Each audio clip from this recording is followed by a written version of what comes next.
Then we'll move to the next part, which is just a couple of slides introducing why financial markets are important. Why should we care at all about financial markets? Why should we take a course like this then? Right.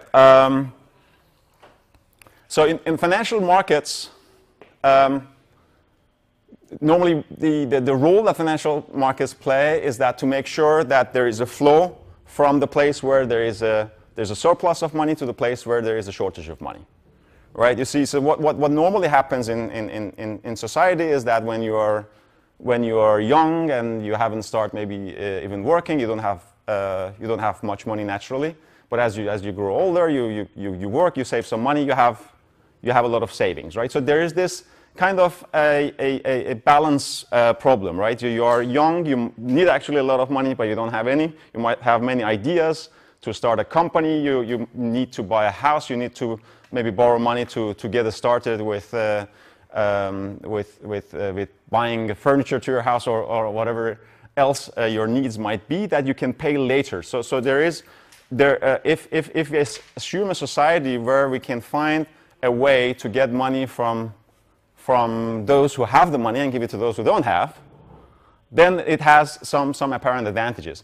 And if you think about it, the societies normally do that in a number of ways. So one way is, anybody can come up with one way that we do this kind of distribution of wealth from the rich to the poor, so to say, or from those with more money to those who don't have, which has got nothing to do with financial markets. Sorry? Donations. Well, donations can be one way. Social security programs. Social security, yeah, that would be via taxation, right? So taxation is one way, right? So we all those who, I mean, the more you earn, the more you're taxed. So that's one way of sending the money. You could say, well, by force, then you have, of course, donation, which is not by force, that's voluntary. But financial markets essentially kind of offer a third option.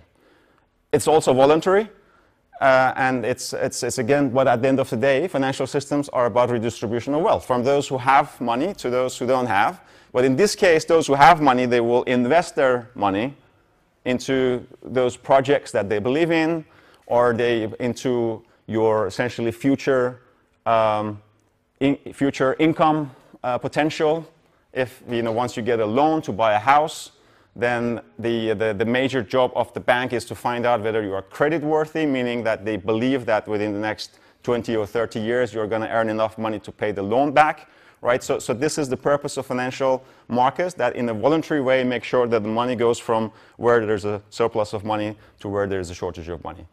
And obviously, if you get a financial market which is well functioning, then that would mean that you will have more economic activity in that society. If people can have a house to live in, even though they don't have the money yet, and if they can get funding to start their projects, then you will have much more economic activity than you otherwise would have had. So that's kind of one main purpose of financial markets. As we know them today, and then there's if you want to get into details, then they do that by providing products and services such as payment transactions, loans, investment products, and insurance products, right? So you have, if you think of, well, investment products, that could be possibility of investing on stocks, or could be or in some indices, mutual funds. So these are financial products which essentially allow you to invest into other people's ideas, right? Projects.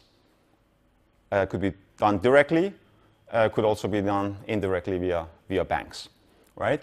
So that's the one, or it could be in the fixed income markets, into bonds, which would then go to fund some loans. So so you have financial products in the one hand, but they are built essentially to serve this purpose of transition of money from those who have a surplus to those who have a shortage. And the process of doing that, so there is something called risk, which the financial markets also have to take care of.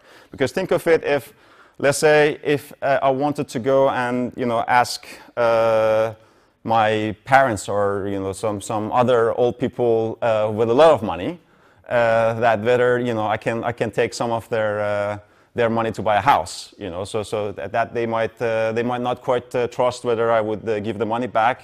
Something might happen to me as an individual, and that's definitely a risk that they have to take into consideration. But if I go to a bank, for one thing, they have better means, legal means, to make sure that they can make me pay as far as I'm alive and well and doing working and having some income. Then they have the legal means to make me pay back. So that's one way for them to reduce the risk. So the investors on the other side, which go to the bank, they have a higher trust that if they give their money to me via the bank, then there's a higher chance that they will essentially receive their money back. That essentially means that the cost of this lending will go down, right? So that's one function. By reducing risk, that will essentially reduce also the cost of lending money or the cost of investing, right? So that's one way of doing that. The other and obvious one is that by pooling a group of people together, investors in the one side, and then let's say the loan takers or the companies in the other side who want to receive this money, putting them into a pool, they make sure that if the individual persons or companies, they default, so that means if they can't pay their loans back or they can't make money on their project, their company goes bankrupt, then still there will be many other companies who hopefully will not go bankrupt. So as a whole, that's, for example, the purpose of investing rather than an individual company, investing on a whole index. So you are investing your money in 4,000 companies in one go rather than investing your money in the individual companies. So even if 10 or 50 or 100 of these 4,000 companies go completely bankrupt or they lose 50% of their value within the first year of your investment, still there will be some other 3,000 companies that hopefully are going to do better. Some of them are going to do great. Some of them are just going to stay put. So in that way, that's one other way. By pooling investors together and also pooling companies and loan takers together, financial institutions are reducing the risks in the financial market. So the purpose of financial markets is give the money from one side to the other. And the process of doing that, they build the financial products, which kind of make sure that this transaction can be done smoothly. And also in that process, they make sure that they reduce the risk of doing these transactions. Right? Just one final point here would be that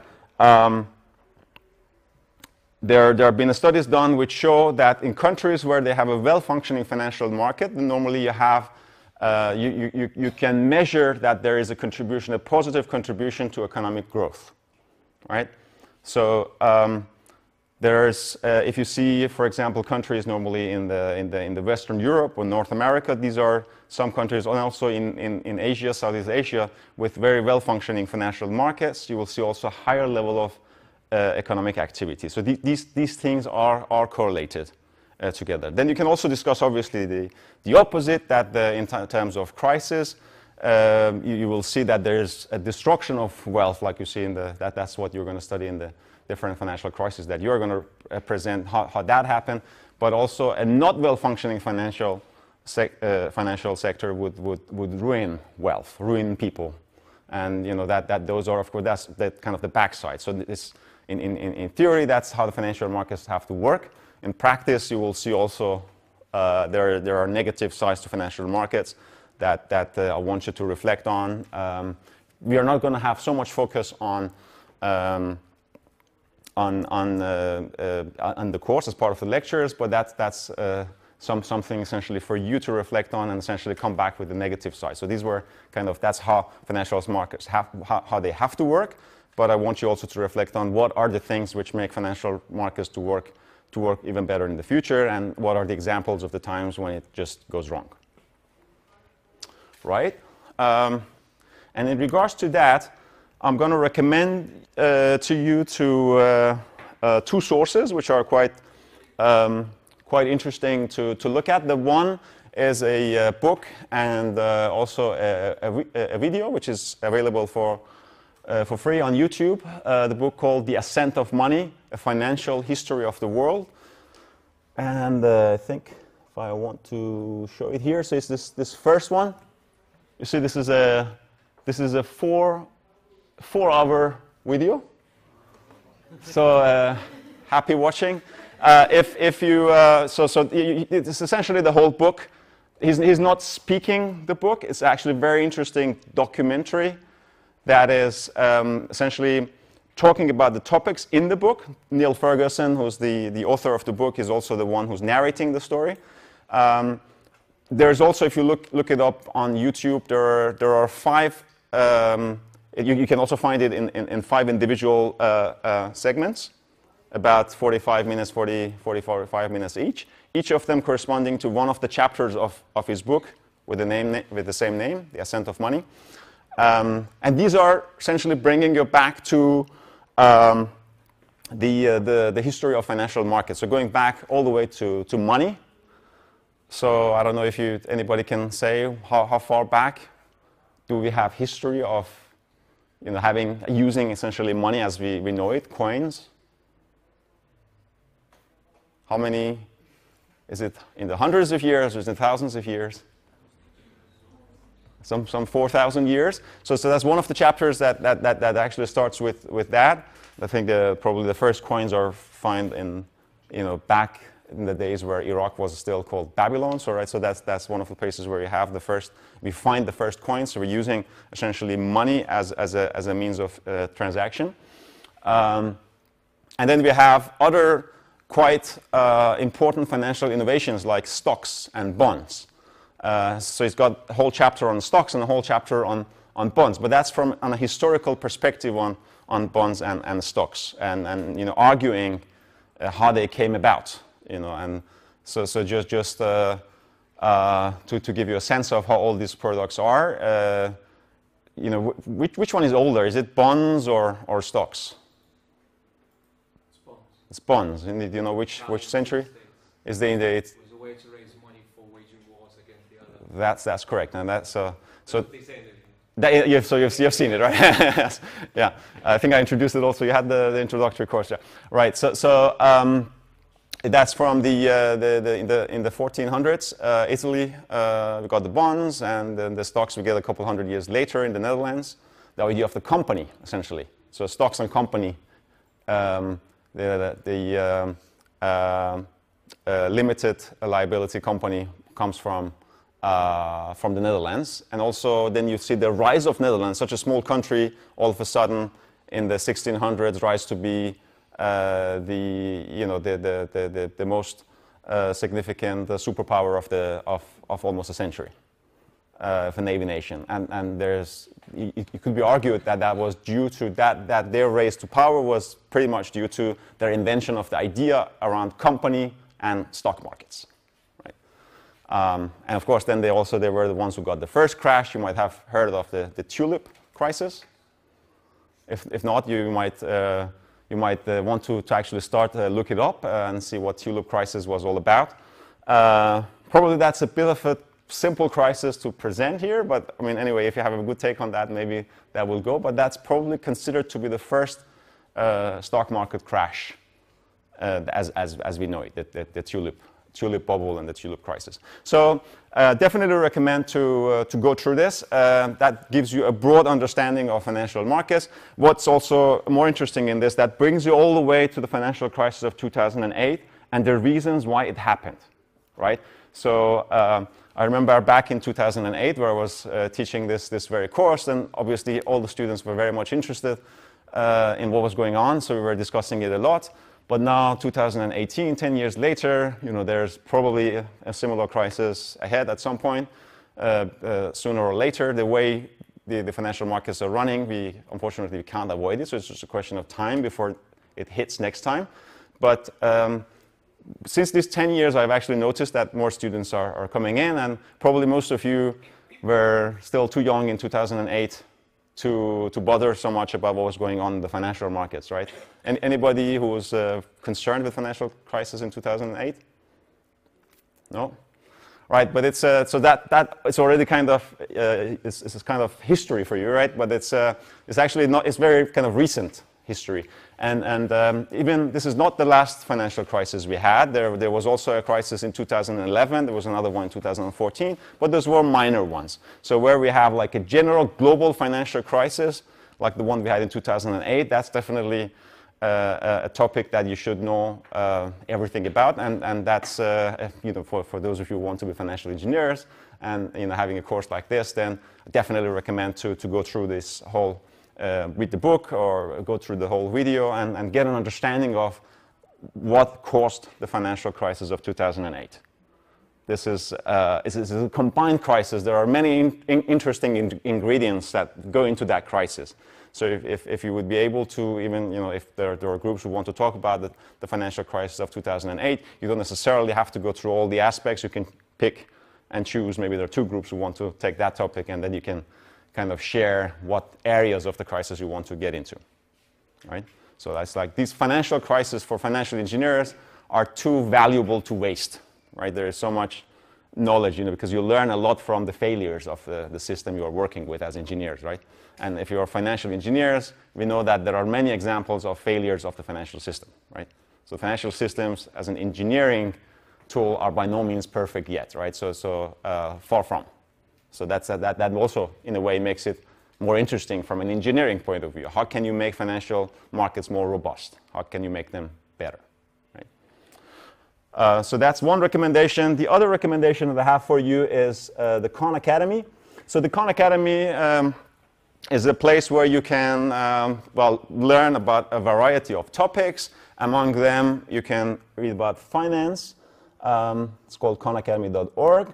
And if you go down here, you have on economics and finance, then you have this topic here, finance and capital markets. This is a free site, by the way. Then there are, I think there are some 400 or 500 videos available, small videos which talk about essentially many of the topics that that you want to know something about. Like if you go to interest and debt, then there are videos on, you know, interest rate, compound interest basics, credit card loans, and so on. So here you have also the topics. If you don't know about the present value, for example, which was a topic discussed in the first course, and that's something we'll get back to when I talk about bonds and pricing of bonds, you need to know about present value.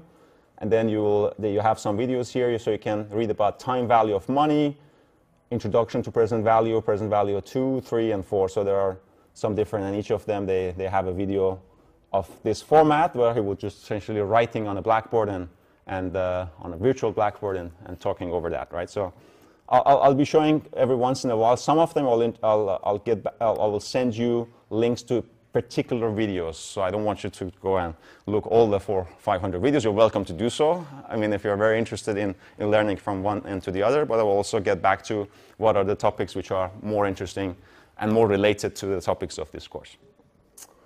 Right? Any questions on financial markets?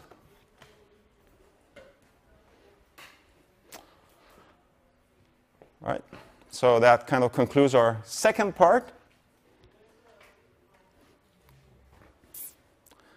How many of you already has seen the film? There was 1, 2, right? So there is a, and also how was you? Because you also you've also used the Khan Academy. A little bit, yeah. Mm-hmm. How do you find it? Was it useful? So yeah.